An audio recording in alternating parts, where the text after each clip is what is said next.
Всем привет! Вышел я на улицу погулять, несмотря на то, что пока еще болею, сильный кашель, но решил чуть-чуть погулять все же. Я сейчас иду в аптеку, меня беспокоит сильный кашель. Вот, и я хочу купить что-то, амбробены, кажется, и какую-то микстуру от кашля. Я не очень в это все верю, ну, хоть как-то там для собственного успокоения, что я что-то делаю. Куплю вот лекарство себе. Сейчас я обратил внимание на то, что у меня полностью пропало обоняние. Это вообще-то характерно для коронавируса. Конечно, это может быть характерно и для других вирусных инфекций, типа грипп, просто простуда. Вот.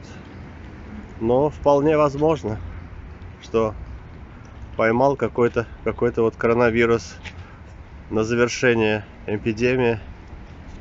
Возможно такое.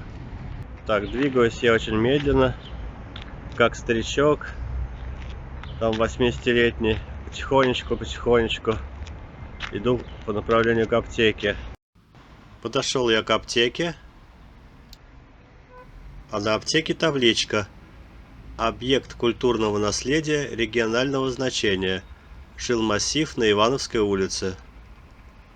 Все, возвращаюсь я домой, а около дома вот такой куст с желтыми яркими цветами. Кажется, это называется солнечная форзиция. Пока прощаюсь, сейчас приму купленное лекарство, может, поможет. Пока-пока.